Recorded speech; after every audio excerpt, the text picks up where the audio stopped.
States of America and to the republic for which it stands, one nation, under God, indivisible, with liberty and justice for all. All right. First up, special presentation to the town by State Representative Todd Smola. Well, thank you, Mr. Chairman. I appreciate you giving me some time. I know you have some esteemed people in the audience here that are far more important than I am, so thank you all for giving me just a couple minutes at the top of the meeting. Before I roll into this, I want to thank the board, and I want to thank Jim for showing up in Ware this past weekend for the 250th festivities. The town of Warren was well represented on many different fronts, and we had other people that participated as well, but that really did mean a lot to the community as well, and it's good for the region. So to our public safety individuals as well as our elected officials and our town officials, thank you for showing up, because it's good. It's good that we support one another as a region, because we're all in this together.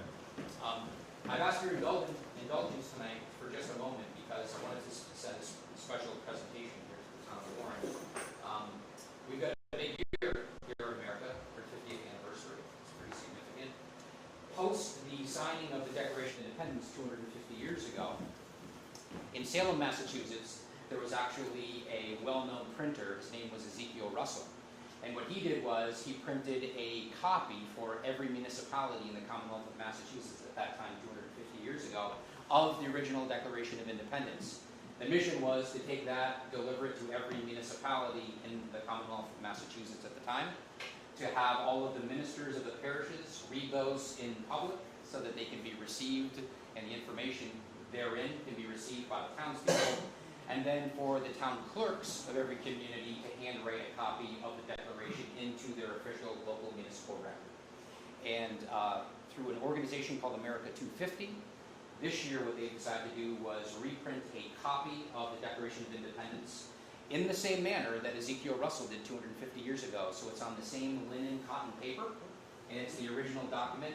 And what I've done is I've taken a copy of that, and I brought it here from the town of Warren for the sake of you recognizing the 250th and to put it in the municipal archives. I'm happy that the town clerk is here, Lori Stockley. So Lori, if you come up here, I'm going to officially present this document to you. Do I get to take it home? On behalf of, yeah, this one you can't take home, but this one put someplace of significance so that people can not only recognize the 250th, but also the documents. And this isn't just sitting on regular paper that you would throw through a copier. It was actually pressed through this original process that was done in Salem, Massachusetts 250 years ago. The idea is that it's as original to the original document 250 years ago as it is today.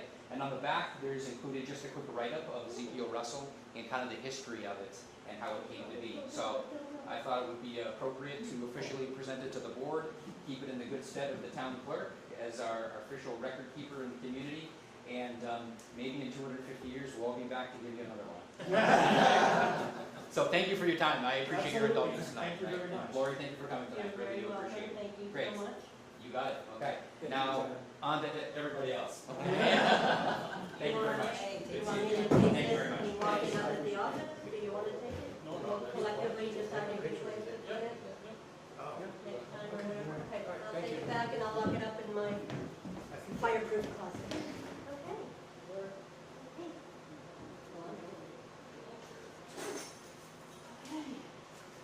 Yes, and go back to work. Lori, Yes? just take a picture of the board and you and that. So they've asked me to come out here for a picture. As a This is your politician, encore. yeah, as a politician and a state representative, we usually don't like pictures, but I'll do it for them. Yeah, right. Todd. Where do you want it?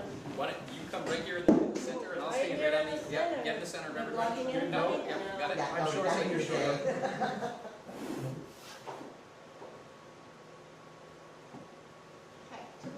All right, thank you. Glad I had my dinner. Thank you. Yeah, thank you. Good to see you. Thanks.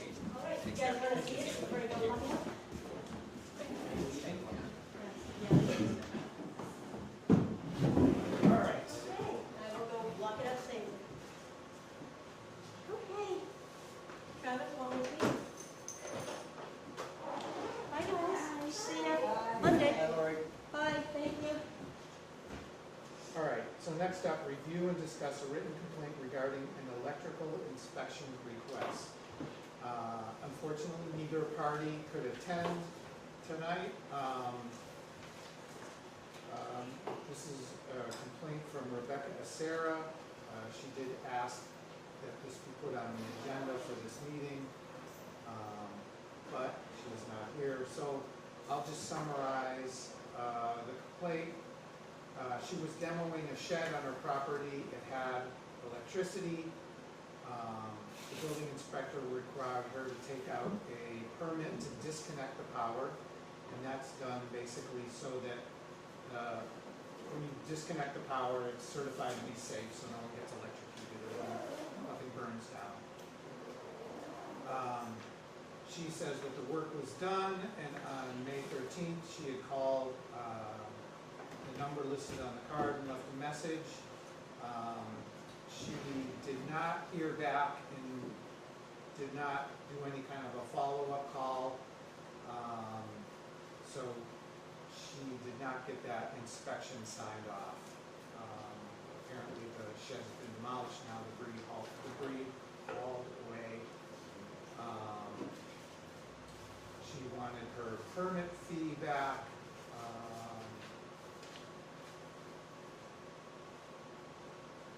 And now she doesn't want an inspection.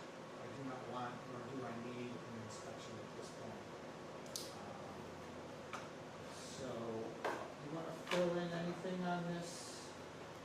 I mean, basically, there's an open permit. There appears to be a communication issue. The electrical inspector, Scott, claims that he never got a message. Becky claims she left a message, so it's hard to say what happened. It is a valid permit. It was pulled and it should be closed. So I think that's kind of where we're at. I think the goal with this, outside of this complaint, is maybe just to have a discussion on how maybe the town can make this a more effective process. If, you know, a call isn't returned, what can we do? What can the applicant do to help this process a little bit better? So, and do you have a comment? I do have comments about this. I'm not sure how effective we can be tonight about it, but yeah, this may not be a resolvable issue per se. I don't know how you can close an open permit for electrical demo when it physically doesn't exist anymore. I'm not even sure that's technically true, but that's my understanding, is that the shed was demoed and appropriately discarded. And now, how could you possibly sign off on a permit of a non-existent demolition? So, my concern about this is, what can we do to prevent this kind of thing in the future? So what good can come out of this? And I think the best we can do is work on some kind of a policy, not just for the building department or electrical or gas, but for every department, that when they receive input from the residents, or any input that a department receives gets acknowledged within some brief period of time, 24, 48 hours, not necessarily resolved, of course, but at least there'd be contact made there. The next step. And as part of the, for example, in permitting process, there's a note on the permit. If for some reason your request for inspection doesn't get responded to within that window, 24, 48 hours, whatever is decided on, please follow up. I understand Becky's position. It's not her job. She did notify the department for the inspection. It's a he said, she said issue with, she made the call. I have no reason to doubt that she did. Scott claims he never got the call. I can't challenge it because I can't prove it one way or the other. Let's just say it fell through a crack. Okay, that can happen. Now what? The resident's waiting for a permit? Sure, they could call back and they probably should. But if they don't, what do we do to help this to be a never happen again kind of a situation? Well, I think if there's an expectation that a town official or you know, the person you contacted should respond within 48 hours, let's say 48, or 2 business days. 2 business days, yeah. Would be better. And if you don't get that, then you should call, because something's amiss, then either they're out, or they didn't get the message, or there's some other issue. So then, at least the person knows, boy, it's been 3 days, 4 days, a week, I should have got a call, and I should call. If that could just be part of the whole process then, that expectation. Our desire is to get back to you within 24 hours, but please give us 48 hours, and if you haven't heard from us, call us again, and it will become highest priority, or some, some Yeah. communication to that effect. Yeah. So in my private life, I do a lot of permits in other towns, and there's no such a thing as calling to get a inspection. I have to send a message. Yeah, actually, I was reading in the regulations, and you do have to do a written letter. You can't call. So that might have made a difference too, you know. Again, one I more. sent you that info too, right? One- I'm correct Sure, on that. sure. I didn't follow up to verify. I'm not saying it was not legitimate or anything like that. I'm just saying, if that's the case, and we want to go that direction, again, that should be on the permit. Any communication to the department should be done in person, in writing. I personally wouldn't support, you have to do it in writing. It has to be in writing because it needs it. Yeah, Okay. that's the law. Then, okay, all right, fine. Then that should be something that comes with the permit, a form that they can either drop off or mail in, and with communication about what to expect. If I drop off this permit and Laura takes it, I better have my inspection in 48 hours, because I think that's the law as well. That you have to do the inspection within 48 hours of receiving the request for the inspection. So we need to look at all this, it needs to be laid out, and there's analogies to other departments. If you call the sewer department, if you call anyone, if you call our tax collector, there needs to be a process by how does the resident know they're going to be responded to? They shouldn't have to call more than once, let's say twice, because things can fall through the crack. It could be legitimate illness or something, or reasons to not be in the office. But even that alone, okay, someone's going to be unexpected illness, they're not in the office for 3 days, who's covering that phone? How does that work? In my office, nobody.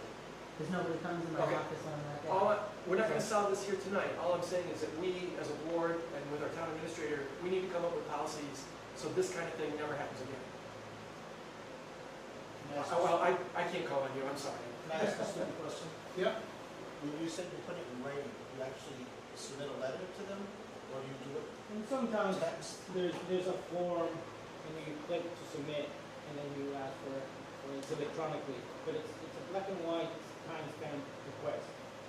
So The problem with that as a builder, I would see is, as it is, if I call for inspection, and I'll use an electrical inspector as an example, he doesn't come until most of the time he doesn't come till the last second. So I can't insulate, I can't do anything any further. Now, if I gotta send him a letter, and I estimate when I'm gonna be ready, because I obviously wouldn't wait till it was done and then send him a letter, because who knows how long it's gonna take to no, get. I think that's what Ray is saying, that we have to come up with policies and a process to be able to, provide the public, to be able to send a letter electronically saying, I need an inspection, and then they get it, and it's timestamped. We don't have that right now. What about if we put something in writing about it to, I don't know who the secretary is. An email, Sign it. yeah. If we did that for the electrical inspector, or. I think any inspection. And you brought it to the secretary and said, okay, right. Yeah. Yes, because that triggers a timer. You have it in black and white. It's not like, oh, I call and a year happened and nobody was here. Like Ray said, we can't prove one way or the other one. If we have a timestamp, then they're in. It's not, unless you send it to the wrong person, and that's why we have to work out. It's our duty to come with policies in a proper way to serve the public, so the messages get to the right person. And if the person doesn't respond, a redundancy of, hey, you're not doing your job. But it has to come from inside. Right now, it's just like send an email and copy someone else. The electric guy, the board, the secretary, maybe town administrator. I don't know. I will say it's very loose, because as a builder, I can't get anything else done, so I can't call, and the installation company isn't sitting there waiting for me to call and say, okay, I'm ready now, everybody signed off. So we need some, because when I call, I don't know for sure if you get the message. So then Yeah. I'm sitting there waiting, Yeah. waiting, and waiting. Yeah. Something does need to, it would be better if you had something different. Okay. All right, any other comments or? Well, I think the electric inspector has to go and make sure that there's no electric power there, because I don't want, any kids to say, hey, what are those two cables do? Yeah, so despite the shed debris being gone, there's maybe He wires has- in the ground. He has to or sign off that there's buried no, box. that the power is gone. Yeah. That was the Yeah, intention. yeah, so there, she can still inspect. And it's an open permit anyway, so, it's gotta be closed out. Anything you wanna add, or you? No, I mean, I do want the public to understand that, this particular incident, from all my research and doing some investigation, was an isolated incident. For the most part, our inspectors respond when they get a call, and, as long as they get the message and we do respond. I believe both sides in this particular matter. I have no reason not to believe either side, but I do think this was an isolated incident, and I think that maybe, sending an email or having some type of timestamp or electronic thing, we could definitely look into that. Yeah, I think that puts it more on the hook, certainly for the town board. If you bring your letter in or your email goes in, we should respond to it, at least the email and say, yep, we got it. And Yeah. then, okay, I did this today, I should be getting, a response pretty soon. Mr. Chairman, and given the system that we have for the patrol, we can do something similar to that to each department. I don't know. It's something we have to talk about. But Make it again, work. and I also want the residents to know too, that, when somebody's out sick, most of these departments are of one, so it closes the whole department down. Yeah. Or if somebody's on vacation, or if somebody, is at a training, it shuts down the whole department. So, we're not a bigger town or a bigger city where there may be a backup, or there may be somebody else. We'll do every effort to try to help navigate that, and we will certainly post to the public that, the office is closed today, we should be open such and such a date at such and such a time. So we try to, get that out there as best we can. Okay. All right. Okay, so we'll consider this closed and we'll work on responding better and setting expectations. Okay, so through a request of Mr. Capaco, we moved public comments and concerns up to the beginning of the meeting. So, that's right, I have this.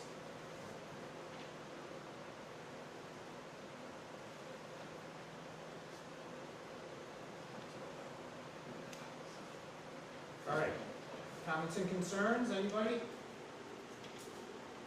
That would be all for us. You got, are you gonna go? I have, All right, so 3 minutes. Okay. I'm here about I understand you get your report back on the police stations or whatever. I've been holding off 9 months. I bought that building 6 years ago, the bank building I'm talking about, in hoping at some point that the town would do something with that building as a police department. Not to me, whatever, but anyhow, I know you get your report back, and I'm just wondering, how long now is it gonna take you to make a decision of some sort? Because I don't wanna hold on to it forever. It's been, like I said, it's been 9 months that I stopped putting it off the market. I haven't done anything with it. It's been sitting there. I heard that it could take another year and a half. I'm not willing to wait another year and a half. Okay. So All right, so. I'm here to basically say, we're either gonna make a decision or I'm gonna move on. Okay. All right. So we're gonna talk about it today, so we'll go through some of that. Sorry, one thing we have to remember is that we're not debating during this session. So you're gonna have something later on in the meeting that I can comment on it, or? Yeah, Okay. yep. Anybody else? So I'm gonna try to keep this within 3 minutes, I might go a hair over. Travis Baker, 64 Southbridge Road. Sadly, I'm up here today, not for a good reason, rather to bring up my disgust with the despicable behavior by one of our town inspectors. July 22nd, there was a fire in the attic of our building. Thanks to a quick response by our fire department, there was minimal damage, no one was hurt. For 15 days now, 9 residents, 2 of whom are children, have been displaced from their home. We're not displaced because of any extensive damage to the building or conditions that have made the units uninhabitable. We're displaced because our building inspector has ordered the property remain vacated till the building's electrical, plumbing have been inspected and he completes an inspection. This fire wasn't started by faulty electrical or faulty gas line. It started because a careless contractor was shooting sparks at the wood of a century-old building. Are we actually surprised that the wood caught fire? There was no structural damage, minimal smoke and water damage, only 1 unit was affected because of this fire. There are other things I could add, but due to my limited time, I won't get into that. For 15 days, we've been forced to leave our home, live in a hotel, 15 days of having to order takeout food because we have no way to cook in a hotel, and a fridge too small to store any meaningful food. I personally spent almost $2,000 in the last 2 weeks feeding my family. Then I started questioning things. Yesterday, I emailed our building department asking for an update, as the info I was getting from the property manager was more or less that they were having difficulty getting a hold of our inspectors to inspect the building. I received a response back from the building department that basically put the blame on the contractors and the building manager, saying our inspectors were waiting for a call from them to be able to inspect the properties. I followed that email up with an email asking what building code, town bylaw, or Mass General Law was being applied by the building inspector to this situation to force us from our homes. By 1 p.m. today, I did not get a response, but I did stop by our building department and inquired if the building, plumbing, or electrical inspectors issued any type of orders to vacate the building or orders to correct. None were issued since the fire. And this is required to be done within 48 hours by law. The admin assistant stated if there were any orders issued, she was not given a copy of them. Coincidentally enough, just prior to my arrival, she received a phone call that they've been waiting for. 3 of the 4 units had suddenly been released. I find it quite coincidental the day after I questioned what legal precedent our building inspector used to force us out of our home, now suddenly the building's been released. I can say for certain 0 inspectors have been in my unit. So how were these inspections completed? Do our inspectors possess some metaphysical ability that allows them to appear without actually being there? Or is someone covering their ass now that questions are being raised about the legality of their actions? Okay, stop. Only because everybody gets 3 minutes. Okay, I have the rest right now for you. Okay. But You wanna, I guess. that's how I can have my wife finish. All right, thank you. Anybody else? Okay, seeing none, we're moving on. All right. Fire Chief Monthly Report, May and June 2026. Good evening, everyone. Thank you for having me tonight, Alan Boyd, Fire Chief. All right, so in May of 2026, we responded to 48 fire incidents, which included 4 vehicle accidents, 17 medical assists or second medicals when our ambulance was already out on a call, 3 activated alarms, 4 false alarms, 5 welfare checks, 2 structure fires, 1 power line incident, 4 investigations, 2 brush fires, 1 carbon monoxide incident, 1 gas emergency, 2 extrications from car accidents were required, and then 2 mutual aid responses to other communities fire-related. We responded to 61 calls in May of 2026. We required 13 ALS intercepts. We responded once to Ware Mutual Aid and once to West Brookfield as well, mutual aid. We conducted 4 smoke and CO inspections for property that was being either transferred or sold or new property and signed off on those. We did 1 oil burner install, 1 oil tank and burner install. In terms of training, we began utilizing a DOT training course for all of our apparatus operators to both EMS and fire. We're working our way through that. We've had 3 trainings at this point to, just to get everybody through that course. We've been setting that up down, this legitimate DOT course we're setting up down at the Rights Complex in the back parking lot. So we're working on that. We did not have a EMS training, but in the next report you'll see that the EMS people went through that driver training the very next month. FY26 was closed out appropriately. All the encumbrances were done. At that point, obviously in May, we were still watching everything. We did require a couple of reserve account transfers from some vehicle maintenance that the board is aware of that we had to get done on a few of the apparatus to keep them in service, but nothing major. In June of 26, we responded to 50 fire incidents, which included 6 vehicle accidents, 14 medical assists, so second ambulance calls, 4 activated alarms, 3 false alarms, 6 welfare checks, 2 structure fires, 3 power line incidents, 4 investigations, 1 brush fire, 1 carbon monoxide incident, 2 gas emergencies, 2 extrications, and 2 mutual aid assistance for fire. We responded to 65 incidents for EMS, and once again, 13 ALS intercepts were required for those calls.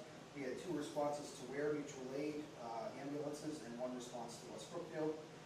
We did 8 smoke and CO inspections, again for transfer to property or new properties that have come online. 2 oil burner installs, 3 LP tanks, or liquid propane tanks. We continued our driver evolutions, again once at the Wrights factory, and then more EMS personnel also joined us that month to put all of our newer people through the DOT course with the ambulance as well. Once we got our ambulance back, fortunately, it finally came back in June after 6 months hiatus, and so that was a perfect time for us to get that done. So in terms of our budget, FY26 was closed with all the a few encumbrances that we have to do. We're working on a couple of projects, but there was no bills missed, nothing out of the ordinary while closing out the fiscal year, and it was a pretty good year for the budget, and everything stayed where it needed to be, other than those couple of truck maintenance issues we had to deal with after a couple of pump leaks and stuff like that. Okay. Any questions, comments? Good, sir. I'm good. All right, thank you, Adam. Thank you for your time. Town Administrator Monthly Report, July 2026. Thank you, Mr. Chairman, members of the board, good evening. I'll start with the monthly tax collections for the month of July. The town collected $1,969,662.70. Of that was real estate at $1,802,264.91. Sewer liens was $1,561.89. Personal property was $127,201.74. Mobile home parks, $1,500. Motor vehicle excise tax was $29,373.52. Interest and fees was $6,460.64. MLCs was $600. Registry clears $700, and that brings it to the total of $1,969,662.70. I will draw the board's attention. Last year, at this time, fiscal year 26, we were at $1,900,215.11. So we're above about $69,000, $70,000 more in collections than we were last year at this time. So we're trending accordingly. Just for the overall stuff that I worked on for the month of July, we submitted several grant closeout paperwork and reimbursements requests to close out fiscal year 26. We resolved a legal complaint regarding a town-owned property on Pleasant Street. We oversaw the installation of a new wheelchair lift at the Shepherd Building. Handrails were installed, and we decommissioned the old lift that was by the Board of Health clerical office. We resolved a written quality of life complaint for a property located at 38 Ramsdale Street. Met with Pastor Aiken of the Palace Church and discussed his concerns with the building department and also welcomed him to town. We are continuing to monitor and oversee the weatherization grant and project at the Warren Community Elementary School, with all the installation being completed as of July 31st. We are working on the town's fall Green Communities grant application. Currently working on negotiations with the dispatchers with the Central Mass Regional Emergency Communication Center. We awarded the bid for the transportation and transfer of liquid waste at our wastewater treatment plant to Wind River Environmental, work with the sewer commissioners and Scott with regards to that bid. I issued a bid recently, an IFB invitation for bid for the translucent window panel replacement project at the Shepherd Building. Bids are due on August 20th for that project. I'm also working on with Ty and Bond for the senior center here, HVAC improvement project. That has gone out to bid this week. Bids are due back September 9th for that project. And we also were involved with the pre-construction meeting of the River and Central Street Improvement Project, which construction is going to be starting in the next few weeks for the River and Central Street Improvement Project. Also in my report are some reports from other boards and departments that I'd like to share with the board that are incorporated into my monthly report for the month of July. Happy to entertain any questions from the board. Any questions? No, sir. Just a quick one on the personal property has significant drop. What are we looking at there? Remind me what personal property is. Well, for personal property is a tax on installations for a business, essentially. It's a business tax. And we transferred some of the solar facilities from personal property to pilot agreements. So it doesn't come in as a tax anymore, it comes in payment in lieu of tax. In personal property, and Carrie will attest to this, that fluctuates all year round. People will maybe pay it in June this year, but may pay it in December of next year. It's a whole year-round collection. Yeah, essentially there are some really big ones and most of them are very small. So if one really big one comes in a month late, then we could be talking $20,000 to $30,000 for a month.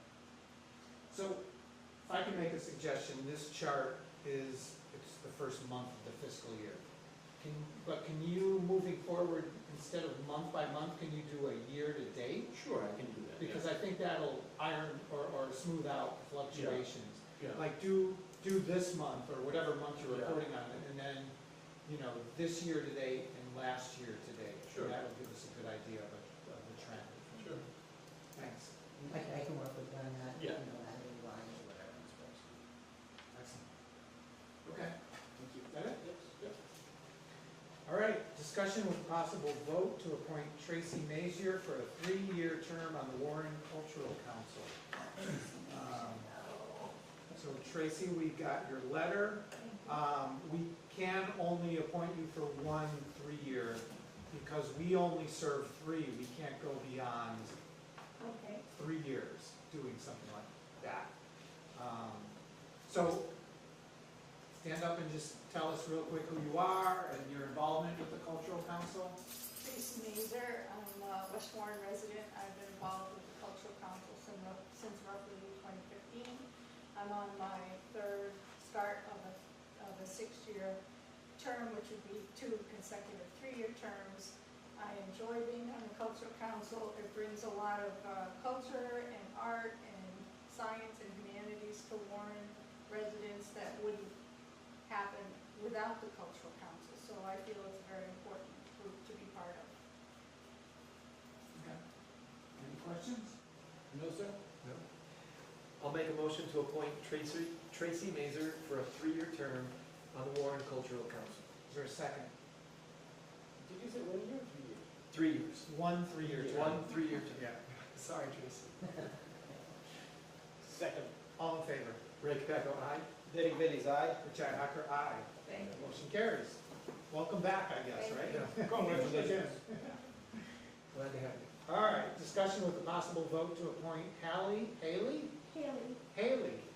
Swistak temporarily to the position of part-time assistant to the treasurer, who will report directly to the town administrator for the purpose of completing a special project. All right, Haley, so you're on the hook now. Tell us a little bit about yourself. So my name's Haley. I'm 20 years old. I go to Wheaton College, and I'm a rising junior. And I was able to get this job for the project for the purpose of organizing vendor W-9s to make the system easier for everybody to access. Okay. Are you excited about this? Yes. Any questions? Haley, do you currently have a job, or what have you done in the last, say, year, other than go to school? Yeah, so for the past almost 3 years, I've been working at the Great Horse Country Club, being a banquet server for weddings, proms, and I am just starting to work in the bridal suite. Awesome. What are you studying in school? Sorry? What are you studying in school? I'm majoring in creative writing. Oh, excellent. All right. So this is a limited time Yep. engagement on a specific This is a special, project? this is a special project that we've identified, the finance team has identified, myself have identified. This needs to get done. The W-9s are piling up. We need to make sure that they're properly organized for tax purposes. So this is a very time-sensitive project. It is a project that takes a lot of time to do. And we only have, staff of one, and we have other commitments and deadlines. This is important. So this will be a big help. This will last, Haley's going back to school the end of the month. We're hopeful that the project is going to be finished by then, but if it's not, we've gotten a commitment from her.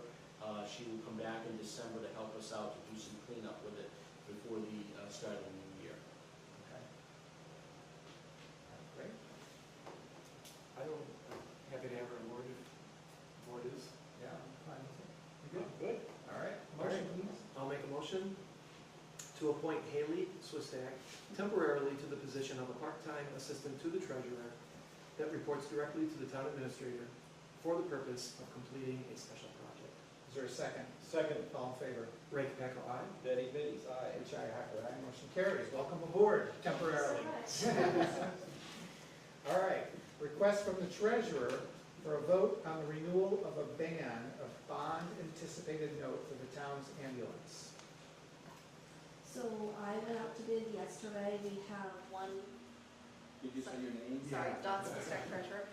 We have one bond anticipation note for the ambulance that's still outstanding. I went out to bid yesterday on that ban. Greenfield Cooperative Bank was the winning bid at 3.25%. We are paying $50,000 down. Right now it's $200,000. We're paying $50,000 down when the current one matures on August 21st or 22nd. So we pay $50,000 down. The renewal is for $150,000 at the 325 for 1 year.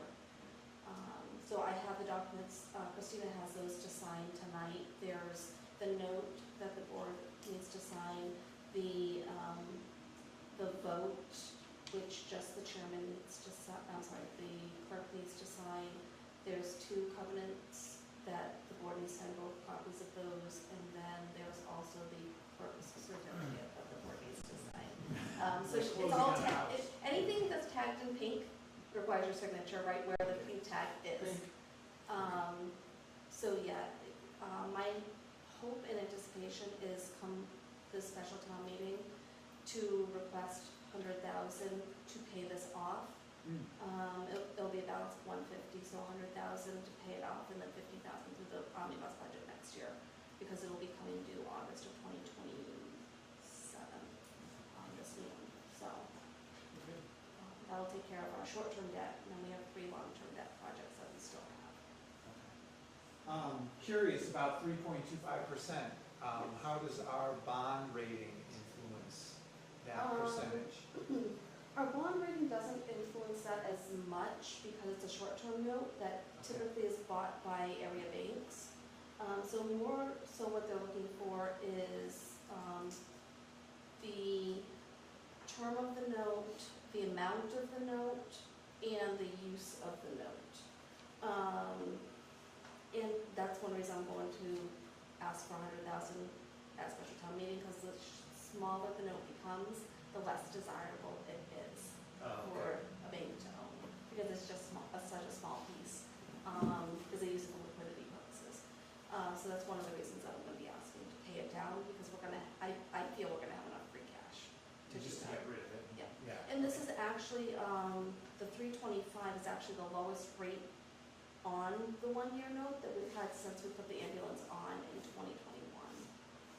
So rates haven't been this low for a good 5 or 6 years.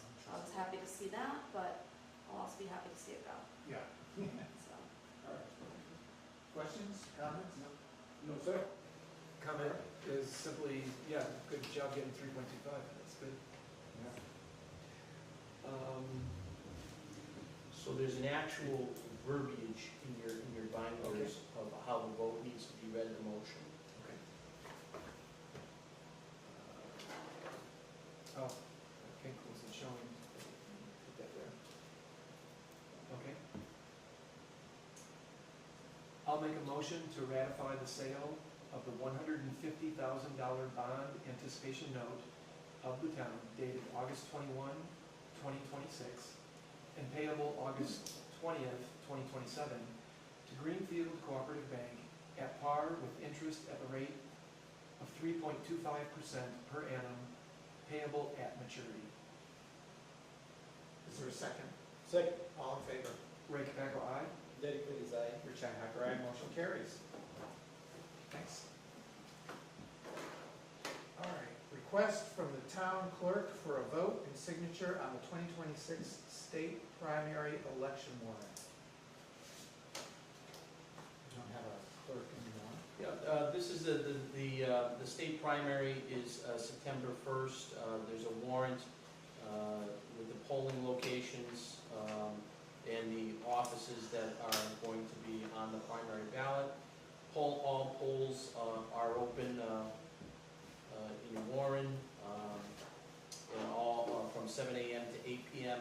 And the polling location is going to be all done at the Shepherd Municipal Building in the gym. All right.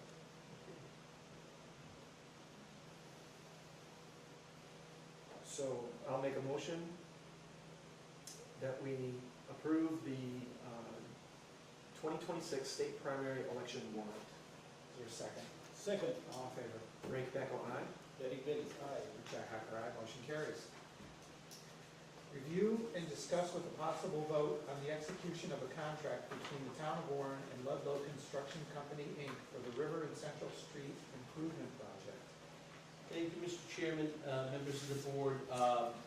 This is for the River and Central Street Improvement Project. We've been working on this with the use of CDBG funds, as well as a small blend of Chapter 90 money that the board had authorized. Ludlow Construction Company was the low bid. Their bid is for $570,690.10 for phase 1 of that project, which encompasses the infrastructure improvements, underground infrastructure improvements. And we will have to do a phase 2 to take care of the surface improvements, and that will go out to bid at a later date. But this is the contract with phase 1. Okay. Any questions? No, sir. Will be a nice improvement in that area, right over here. All right. I'll make a motion to approve the contract between the town of Warren and Ludlow Construction Company Incorporated for the River and Central Street Improvement Project. Is there a second? Second. All in favor? Ray Capaco, aye. Derek Bailey's aye. Richi Hacker, aye. Motion carries. Thank you. All right, now, you've all been waiting for. Review and discuss the draft report by Tecton Architects on the potential redevelopment of 968 Main Street, which is the former Cornerstone Bank building, as the town's police station and to set dates for future public presentations. So, Mr. Chairman, just to set the backdrop, Jeff from Tecton, who has been working with the town on this project, has circulated a draft, which is in front of you this evening. The draft is just that, a draft. He is looking to see if any questions from the board that the board may have that can be cleared up and articulated in a better way within the draft. He is also looking for direction from the board as to the next public presentations and to finalize the report so that we can get the report out to the public. And at some point, you know, he would like to get an idea of, you know, what the public presentation is going to look like, how the board wants to proceed. You know, do they want to do it over a couple different time periods? You know, do you want a presentation of the final report with just the board and Jeff? Do you want just 2 public presentations? You know, he's looking for some guidance on that. Okay, so 2 things. So Jeff is not here now because he's away. No. He's away the last 2 weeks of September. This meeting was just to discuss the draft amongst the board. Just the initial to get. Yes. Yeah, okay, sorry. All right, so our next meeting is gonna be with him. If that's what the board wants to do. Most likely, okay, to discuss. And the second thing is, I'll just throw this up. I just created a spreadsheet of a cost comparison, so that's, I guess, a public record now. But just to get an idea of, and it compares the Cornerstone Bank building with the construction of a new police station. So I guess I'll open. I have a lot of questions, but they're really for Jeff. I mean, I've read through this twice now. So I definitely would like to meet with him. If there's and get anything, more specific. yeah, I mean, if there's anything in the document that you want to see more detailed or more drawn out, that's within the scope. Before the document is finalized, he's saying, you know, let him know, and he can expand upon, you know, certain sections that may need to be expanded upon. Okay.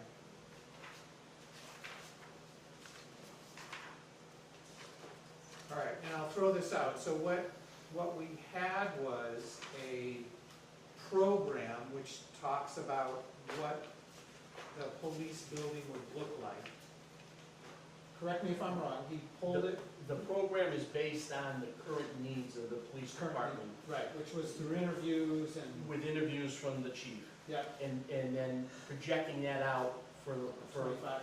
for growth in Yeah. the future. Okay, and so then what he had to do was take that and kind of plug it into the former Cornerstone Bank, Correct. right? To see how it would fit, where it would fit, if it made sense. So that's what a lot of this proposal deals with. So the current needs of the police department in terms of square footage is approximately almost 9,000 square feet, 8,900, I believe. Yeah, 89, yeah. Is what they came up with, right? So,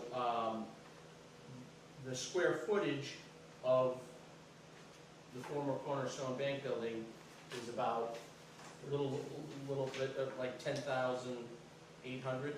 12,000. Yeah, I thought it was more like, yeah, 12.7. 12.7, okay. So there's more square feet then you need, than need, yeah. okay?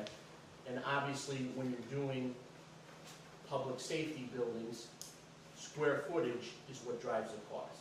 Yeah. They said, on average, it's about $1,000 a square foot. Okay. So, you know, that's something to consider. It does talk about in this too,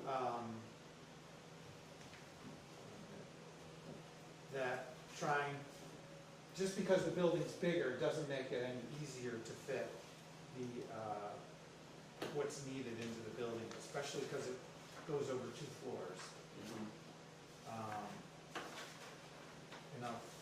We might as well get this out of the way. So, the estimated cost right now for the former Cornerstone Bank building is $13,875,343. So about 13.9 million. To build new over near the highway barn is $12,746,645. So roughly about 12.8 million, well, 12.7. So there's a difference of about 1.1 million with, it comes out to about, that the Cornerstone Bank is about 9% more expensive to do this than would be to build new over by the highway barn.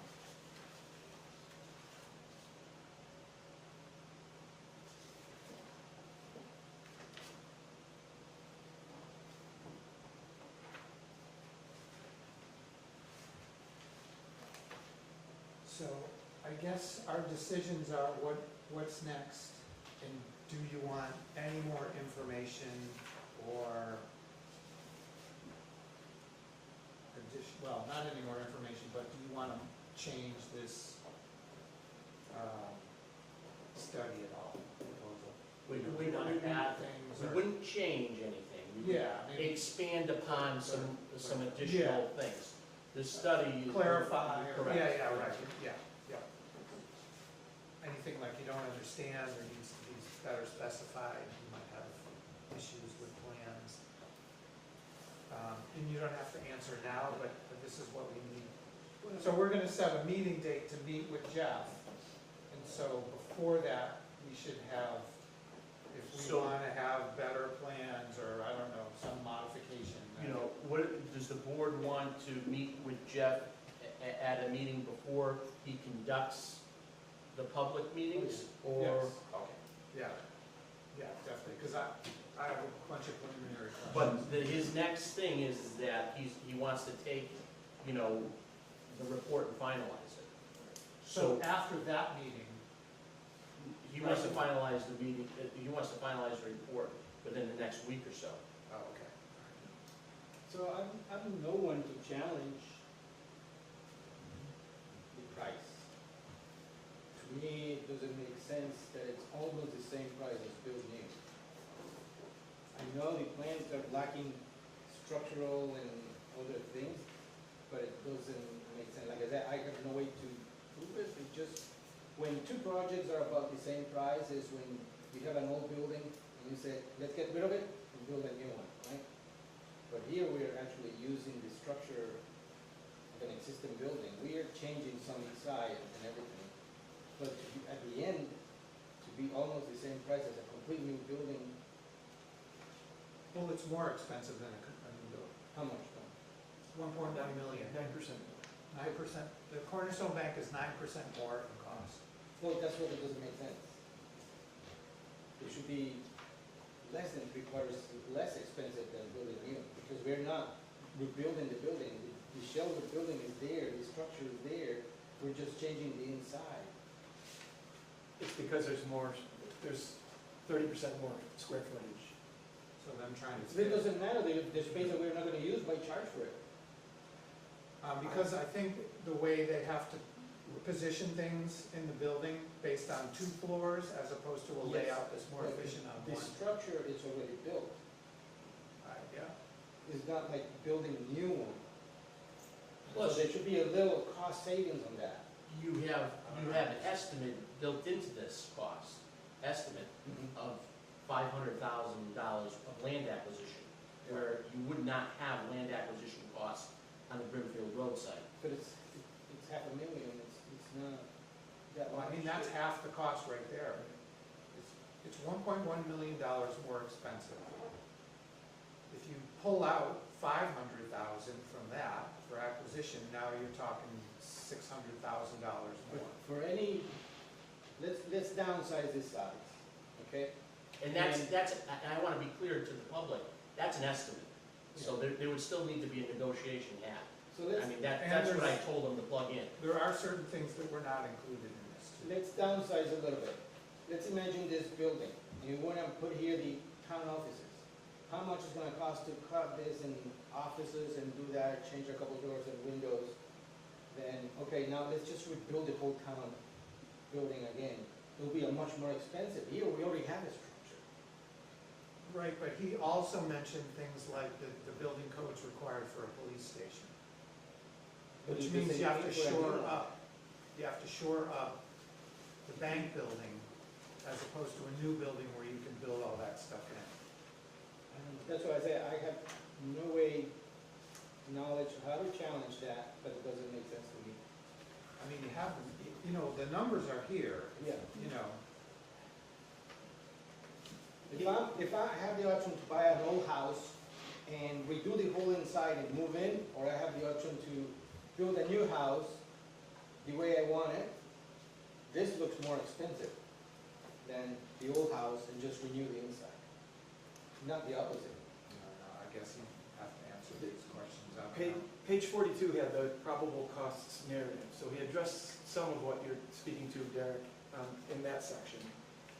I think our purpose tonight, I'd like to make a proposal that we get questions and comments in to Jeff by the middle of next week, say by Wednesday, with a request that he might be able to come to our next board meeting. Or as soon Answer- as possible, yeah. Yeah, as soon as possible, next board meeting or certainly the one after that, preferably the next one, and address those questions and comments so that we can then schedule a true public meeting. I mean, obviously, that meeting will be public, people can come to the select board meeting, which will be at the town hall, thankfully, now that our lift is in. And I think it's worth, and the point right now, if I could read just this next steps, 2 sentences. The Main Street renovation project, the bank building, provides more square footage for the police, and it revitalizes a prominent structure on Main Street, but it has a higher overall cost. It costs more, you're getting more square footage, there's the pro con. The new construction option provides the police with a purpose-built new building at a lower cost, but also with lower total square footage. It locates the police department outside of the town center. Both options include growth space for 25 years and comply with the building code standards. So, there's our choice, I think, is new building, outside of town, it fits. Refurb, stays in center of town, costs a little bit more. On estimates, we don't know for sure until it goes out for bid, but we gotta make a decision. I just Sorry, think yeah. the bank came too expensive compared to the new. Yeah, That's my that- only comment. okay. Yeah, no, It that's, should be cheaper. and that's the issue. Well, I guess then we need to find out why. Right. Because when my past work, when we had this situation, we will tell the client, look, it's cheaper to tear down and make a new one than trying to save what you have and build accordingly. That's what we're doing here today. We're saving and using the inside. And it's cheaper to take the whole thing down, imagine all that cost of taking all that down and make a new building over there. It doesn't make sense, it just doesn't make sense to be more expensive than the new building where you already have the structure. Well, to Clay's point, I mean, these are estimates, and we're hopeful that, you know, if this project was to move forward and we were able to go out to bid, that they would come below these estimates. But, you know, we want to be as you know, worst case scenario as possible. Yeah. But, you know, it could be that even the new will be much expensive at the end of the day. But it, like I said, I have no power, I have no knowledge directly on how was everything calculated, but for me, it doesn't make sense to take an old house, use what's there, change the inside, the bedrooms, and change everything, take walls down, put new walls, put all new windows, and making a whole new building? What would be more expensive? If cost is the only consideration, then that's what it is. You go with the lower option. No, what I'm saying is that the study came the supposed to be cheaper option more expensive. And that doesn't make sense. Yeah, but it's supposed to be, doesn't mean it is. I know, that's why I say I have no power, but for me, it doesn't make sense. If I have a shed that I already built, and I wanna put 2 bedrooms over there, and I put a wall in the middle and another 2 doors, it's more cheaper than building the whole shed again. I know, but I think these are way more complex. I mean, he's talking about fitting the needs of the police in, he's talking about having to make, you know, a masonry building conform to the newer building codes for police stations. It could be, I could be completely wrong, but it just. He doesn't even include the environmental stuff. Hazardous materials, I mean, I don't know, they're not even included, so. And then you have acquisition, so that, again, if you could take 500 right off the top. It's still more expensive. On page 42 that I referred you to, I'll read a sentence. It may seem illogical for a renovation project that a, quote, perfectly good, close quote, building may require structural upgrades. You're right, there's a certain, on the surface, it may not make sense. I'm highly suspicious that the numbers used were the high end, excessively high. Now, I can say that too about the new building. And I do have questions about some of these escalation costs and what do they call it? A contractor markup. It's like, or some of these other, I may not be referring to the right thing here, but there's percentages in there like markups of 12.5% and 15% and all these crazy numbers. To me, what does that mean? Wait a minute, if it costs this to do it, what are you marking up on? Isn't that the cost? Yeah, because These are always in contracts, though. no, I understand. Yeah, okay. Right, so that's one of the questions I have for Jeff. Explain that to me because that doesn't make any sense to me. So I think it's, right, I think the goal tonight isn't to like pick one option and say we want that, but to just get to bring our arguments. To finish and to my get them comment clarified. about it doesn't make sense, it got more expensive than the plans do not reflect that yet. So the plans do not lot more work. So that, then we can do the questions directly. And if you want, I can redo the spreadsheet. I'll get rid of contingency, I'll get rid of acquisition cost. And also like, what's this allowance for DPW stockpile area, allowance for excessive material removal? I mean, maybe I'll get rid of those too. And that'll give us more of an idea of building to building without all the extra stuff, right? Yeah, So I there's mean, all these extra You things. can look at this a whole bunch Yeah. of different ways. And to raise question, and he makes a very valid question about the markups in different things. Yeah, I mean, that's. What Jeff is, that his response, which I think will be, he'll say, come back to the board, well, tell me when you're gonna build. Because if you don't tell him when you're gonna build, he's estimating how much the cost is gonna be. Yeah, he And does, the longer you tell him, oh, well, we're not gonna tell you to build until a year from now, well, Yeah. he's gotta estimate what the cost is of a year from now. If you tell him tomorrow, well, then he'll be able to give you an exact price. Yeah, right, exactly. So that's why those percentages are marked up in there. You know, But that goes for both proposals, right? For the bank and for the new. So it doesn't matter if it's Right. 1.21 and the other one is 1, in 10 years, 20 years, it will be 2.4 and 2.1. So. I'm Yeah, just but it saying does it's come too out more, expensive. if it's a percentage increase, then it is gonna be more expensive for the bank than the new building. Right. The raw construction cost estimate is 9.4% more between the two buildings, the top line. Right, that's, yeah, okay. That's the raw construction cost. Which is And that's- roughly in so line that's- with the But it's overall only cost. interior walls. But, right, so we can't solve that right now, we need Jeff Yeah, to I address know. it. So my proposal is, we get comments and questions in, probably to Mr. Ferrera. Yep. By Wednesday, so he can send them to Jeff, and Jeff can then tell us his availability. Will he be able to get the report out within a week, and he could join us at our next meeting? Sure. And then, after that's satisfied, which would be a quote, public meeting, but not like a real formal presentation like we had informational meetings in the past, because I think that is important that we have, and really push to get a public input, non-committal, of course, but what's the town willing to look, which direction we want this to go? And, you know. Yeah, because this is a very raw example, this room. We want 2 offices in this room. What we do? We build a wall and a door. No, let's build this room over there new, and it's cheaper. Doesn't make sense.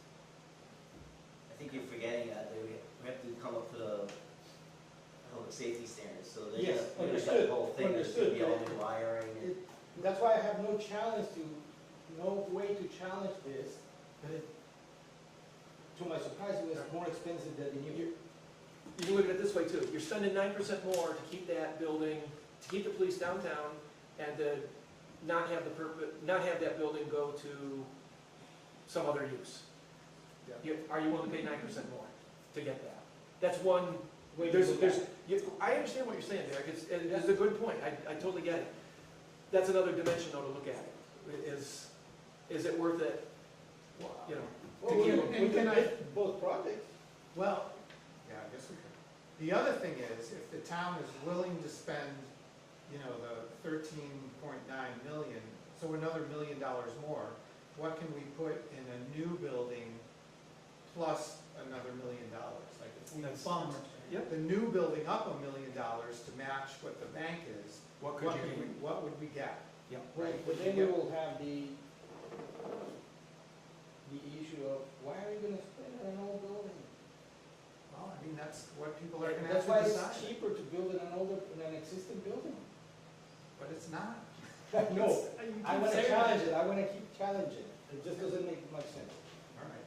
I could be wrong, but to me, I thought it was gonna be like a 10-7. The new 10 and the back 7. That's how I thought it was gonna come. And to me, I was surprised it was the opposite way. Yeah. I think probably catch up. All right. Are we good for the moment? Yeah. I'm gonna take public comments? Not too long, I wanted to remember, maybe you don't remember when Tebow's Market was in the center of town, the building? Yeah. It was deplorable, had a fire, everything else. And I kept it very low key, but I had a lot to do with what's there today versus when Tebow's building was there. When I was trying to sell houses and bring people to Warren, first thing you seen was Tebow's Market all falling down. Not when they were open, but after the fire, the place was a mess. Yeah. The town, I went to the town and they said, who owns the building? Nobody can answer me the question. I think I finally went to the assessors and they said, this is the person to call. And the selectmen, I don't remember who they were at the time, they said, can't get a hold of him, he's an absentee landlord, you can't get a hold of him. Well, I called him, I was a dentist in Chicopee or whatever, great guy, called me right back. I explained to him, I said, I'd like to see the center of town cleaned up. I go, listen, the only way that's gonna happen is the town to buy the building, but before we actually transfer, the building has to come down, because otherwise, the town warrant, and it's notorious, they wait, they drag their feet, it probably would still be standing if it was up to the town. So the deal was that building would come down just before closing, that was part of the deal, it was all done legally and stuff like that, so now you've got a parking lot. So I guess I can't emphasize enough that it's not the money that I'm trying to get out of the building, that's not it's because I'm a town resident, I live in Warren, and I care an awful lot about the town of Warren. If I sell it, and I will, to somebody, the town has no control over it again, and we could end up in the same situation as the Tebow's Market was. None of us can do anything afterwards, it's somebody else's property, you can't tell them what they can and can't do. And I've had several people call me about it, and they want to do housing. That's what they want to do on Main Street in Warren. Is that what we want, more housing in the center of town? I don't think so. I would love to see the bank building, right, turn into a police station. It puts you downtown. I mean, that's where the police department belongs. When they thought about sticking it behind Wright's, that was the dumbest thing I had ever heard in my life. And even my highway department isn't the best. If somebody has an emergency, they gotta go look for the police department? I mean, come on, that doesn't make sense. And I don't know if anybody has gone up there at the highway department, and I spoke to Jeremy about it. So, okay, you put the building up there and everything's all great, well, then you're gonna start looking for more land, because the highway department's running out of space. That's why they're using what the building is right now, I mean, where you're proposing your building. There isn't gonna be enough space for the highway department. And Jeremy said, no, we're already trapped for space. So go ahead, take all that stuff out of there, you got some kind of a wet thing behind this, wetlands or whatever. You build the building you wanna build, and then you're gonna turn around, the highway department's gonna say, we need more space. And yes, they have more land to go towards the cemetery, but it's also 100 feet tall. By the time they taper it down, they end up with nothing. So, but I think you should, the other thing is, I've seen some of the reports, and it shows how those numbers, $1 million of extras just in case. I mean, why not just put the building, decide what you want, put the building out for bids? I mean, that's where you're really gonna get your money worth and figure out what it is. But all the contingencies that are in both of those things, that, it doesn't make sense. It doesn't make sense, and I agree with you. I mean, if somebody were to come to me and say, hey, I'd like to take that house and remodel it, or can you build me a new one? The price is gonna be double or more just to build a brand new home versus to remodel. But again, I mean, the other thing is, you might wanna check, before you do anything, check with the townspeople, because I would not be in favor of spending $12 million or $13 million, to be honest with you. We need to live within our means. We're town residents, we can't afford it. So what is that gonna do to our taxes? If you put a 13 million, 12 million, or whatever. Well, he'll probably have that calculation, because he's done that in the past for the different scenarios. We will work with our, So, with our. they get the finance guy to, show like, you know, a $290,000 house is gonna have this tax. Yeah. For Just 20 seems like years the or report is 30 very years. vague at best. For $60,000, and it was pretty damn vague. Maybe it was more than 60, but that's what I thought it was. But I just don't think, not only that, but it's been, the reason why I bought the bank building when they were going out is because we were talking 20 years before that, we needed a new police station. I thought that was a valid thing to time to buy it and put it there. In 7 years, I don't know how long it's gonna take before we can make a decision on what we're doing now. Probably another 7 years, you'll be retired before you get going. But anyhow, I just think we don't do things right. We need to spend money within our means. Maybe the chief will disagree with me, but if you take what we're using for square footage in the existing police department today, you probably have plenty of room just downstairs. So I went one step further and I asked the building inspector, say there's an issue with, we remodeled downstairs for $5 million. Now they get out of that building that was supposedly condemned and is falling down, and someone will get hurt someday and the town will cost a lot more. But could they go in, refurbish the downstairs, move them in there? And then, as we go along, go ahead and do the upstairs as we need it. And I asked the building inspector, would that be an issue, you think, while people are in it, doing upstairs? He said, absolutely no. And I trust Bill, I think Bill's been a good building inspector for us, I do. And so I think that, he was the one that said he didn't see a problem with it. And so even if they found it was lead paint, or there's asbestos or whatever, he said it wouldn't matter, because they encapsulate the upstairs and it wouldn't affect them downstairs at all. But it's just. This is the thing he was talking about, getting held responsible for what he says. What's that? Well, yeah, another issue. Yeah. I just, I don't know, I just think that we should spend within our means. I think $5 or $6 million, whatever we do, I think we could do that. But 13 million, I wouldn't be in favor of it. Whether it's that building or any other building, I don't care which. All right. My other thing I just wanted to get to is I brought up, I was a little nervous when we were you got me on the time clock to get going, so, but I don't want to wait forever. I have waited for 9 months, and if it's going to take another year and a half, I continue to pay taxes, insurances, taxes, electricity, and anything else. For what? I don't know what's going to happen. So 9 months is enough time to wait. Yeah, you have to do what you do. You're a businessman, you own the building. If you can sell it, then you sell it. But the reason why I bought it in the beginning is because I want to make sure that you guys are doing due diligently to push this along as fast as possible to make a decision either way. But at the same time, as a resident, I think that's the most appropriate place for it. I do. The people are gonna have to ultimately decide. It can't be us. I agree. But how long is that going to take before we can make a decision? I can't tell you right now. Well, a couple of things that we can do from here. The program fits into the bank, which is a good thing. The bank is even bigger for the program, which is a good thing. Now we just have to find a way for somebody who could build it for less money, quickly. So, okay, one other quick thing and I'll be done. And that's it? Yeah, that's fine. Because I mean, I think this is important enough that I wanna say my piece. I know. But when it's done, will there be plans for whatever it is that you could send that out for bid? So to set the expectation correctly, what we're gonna have to do is, once the selectmen have finalized and authorized the report to be finalized, then we will have some public presentations. I would imagine those public presentations are gonna be potentially sometime in September, maybe October, and then we will punt it back to the selectmen to see what direction they would like to move in. Would they like to call for a vote? Would they like to have a special town meeting? Would they like to have more input? We have to get direction from the selectmen as to how they would like to proceed with the next step. And then, so if we have a special town meeting, and if one of these options pass, then there will have to be a ballot question. That ballot question would go on the May ballot, and if they were to both pass, then we would be able and eligible to go out to bid. So, in May, a year. At best case scenario. Best case, yeah. All right, I'll put the building up for sale, okay? All right, go ahead. Joe Conrad, resident. I was on the original police station search committee. And I thought at the time that the bank building had potential. With the way the side drive-through is, you could make that into a sally port, which would make common sense if you're bringing prisoners in and out. I also know that at one time, that building had a third story.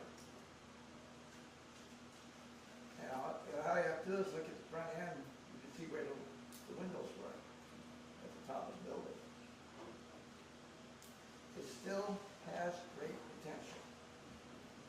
And if it was me, moving the police station right across the street with that big parking lot behind the building would be perfect. Okay, any other questions or comments? Okay. All right, so questions, comments, get them in by Wednesday, Sure. and then The let's see sooner if the better. Jeff can make the meeting on August 20th. Now, if for some reason he can't make the meeting on August 20th, would the board be opposed to moving their Yeah, we meeting can date? juggle, see what's Okay, available. okay. And We when's can he do gone? online. Yeah, yeah, We're gonna be over there, and we can put the big screen. sure. You know, he'll come in person. Yeah, I'd rather have him in Yeah, person, yeah. but, when is he out of town? It's the last 2 weeks of September. Oh, okay, yeah, we have plenty of time to meet with him. Okay. All right. Okay, anything else before we move on? Okay. All right, warrants and bills. Who's got that? You want to go there? Yeah, we can, practice my English. Take it easy. See you. See you later. I'm gonna make a motion to approve the following warrants. Payroll 0227, $145,183.99. Accounts payable 5426, $24,219. Accounts payable 0527, $185,245 with 3 cents. Accounts payable 05A27, $1,340. Accounts payable 0627, $254,749.21. Is there a second? One second. All in favor? Ray Capeco, aye. Derek Bailey's aye. Richi Hacker, aye. Motion carries. Make a motion to pay the following bills. Turley Publications, Inc., $172.59. Turley Publications, Inc., $172.59. That's not a duplicate. No, there's two bills the same price. Comcast Business, $279.89. Verizon, $25.56. Regional Stairs LLC, $5,826. Amazon Business, $23.31. SHI, which it means, I'm not sure what it means. That's the financial management software that we purchase. Okay, All our financial people left. And they just love. continuing. SHI, $12,219.19. 360 Building and Remodeling, $1,500. Bigelow Electrical CO Inc., $2,200. Bigelow Electric CO Inc., $262.65. Primo Brands, $8.28. Is there a second? I'm sorry. I'll second that. All in favor? Rick Pecco, aye. Derek Bailey's aye. Richi Hacker, aye. Motion carries. Is there a motion for the minutes for 7/23/26? I'll make a motion to approve the meeting minutes from 7/23/26. Is there a second? Wasn't here, was I? You were not here. Oh, I'll second that. All in favor? Rick Pecco, aye. Richi Hacker, aye. Motion carries. Town administrator report. Thank you, Mr. Chairman. I just want to, as I mentioned before, just a couple updates. HVAC project, bids are due back for the senior center on September 9th at 1 p.m. The translucent window panel project that's currently out to bid, bids are due back on August 20th at 1 p.m. The Shepherd Building is back, open to hosting public meetings. The wheelchair lift has passed state and local inspections this week, and we will be having a public announcement on Tuesday at the Shepherd Building, Tuesday, August 11th at 10 a.m. So we're going to have some residents from our mobility community. Residents are going to be there, as well as a representative from Garavanta and some members of the staff at the Shepherd Building, as well as our friends at the Ware River News. So we're going to have that. The handrails were installed. That bill was just paid by the board. The handrails by the Board of Health all the way down to the entry level in the rear of the building have been installed. The company did a fantastic job. If you have an opportunity, go take a look at them. We're working on the kitchen sink project in the break room at the Shepherd Building. The plumber, BEC, is going to be out tomorrow morning to do the plumbing. Plumbing and the water in the building is going to have to be shut off for a short period of time tomorrow due to the replumbing that needs to happen. We also have the generators that are being serviced, as well as we just selected a surveyor to do the property here at the senior center. So that project is also started.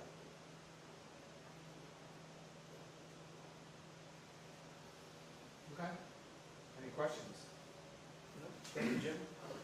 All right. Thank you, Jim. New business?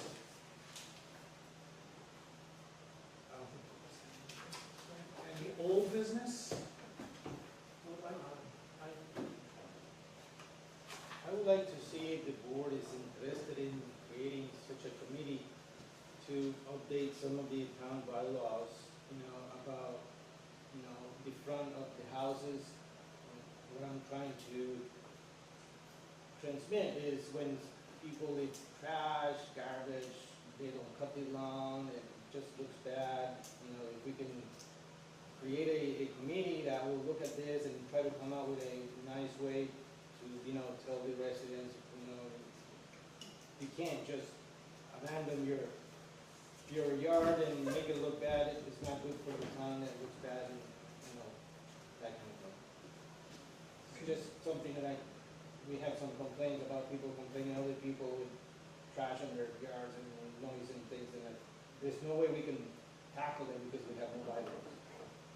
So I do know we have a bylaw that says you can have no more than one unregistered vehicle in your yard. And there's a house I can think of that I walk by every day that has two. I've been meaning to tell you. But can we have a bylaw that would talk about, like, lawn mowing and that sort of thing? Trash or quality of life issues, sure. Yeah. Okay, all right, Yeah. yeah, that's, With some enforcement and some teeth Yeah. associated with that.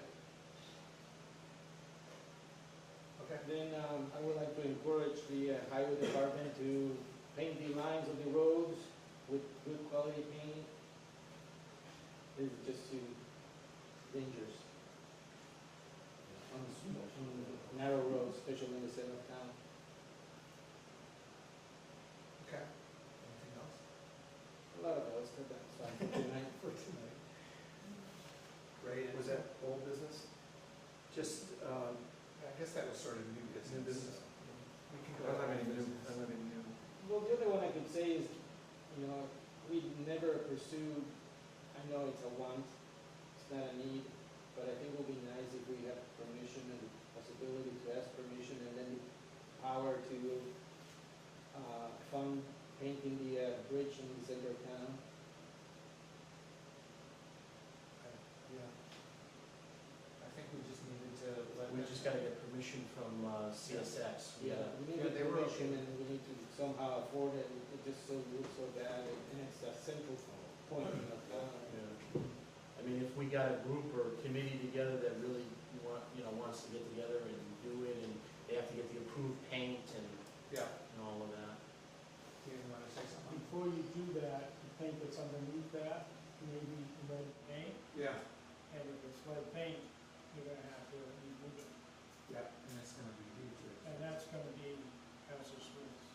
Yeah, exactly. Okay. Anything else? Was that new or old? I lost track. Okay, we done with new business? Yeah, Okay, So- old business. I would like us to follow up with correspondence from the assessor's office and also follow up regarding appointment for a building inspector. Okay, yeah. He's unappointed right now. We need to address that. Yeah, yeah, that will be a future meeting. Okay. Anything else? Nope. Okay. All right, correspondence, we got a letter from Joe Kondrak concerning e-bikes, just mentioning, the bylaw that talks about no person shall operate or ride a horse, bicycle, cart, skateboard, inline skate, scooter, or similar device on any public sidewalk or parking lot, or permit any of the foregoing to stand in any sidewalk so as to obstruct pedestrian or public travel. Then we got a notification from the Board of Health. 700 Old West Warren Road was, they had somebody living in a trailer or something, right? Is that? Yeah. No, well, no, that was Richardson Street. Oh, yeah, yeah, okay. This one is a different complaint.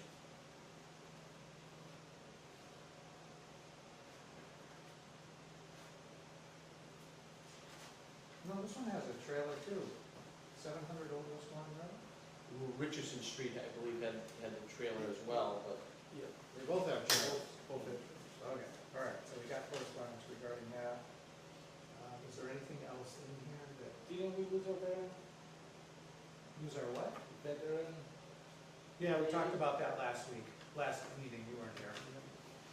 Jim has possibly found a person to replace her. Veterans agent? Michelle, retired. Well, I had a discussion with somebody, I thought it was, potential, very potential. I haven't received a call back from that person, so. What are the qualifications? What do they need to know or to have? Typically, they need to understand, the veterans, rules, and the veterans, the chapter, I think it's, the chapter benefits that veterans get, it's chapter 115, the veterans benefits and how they're administered and what qualifies, for an individual, to receive those benefits.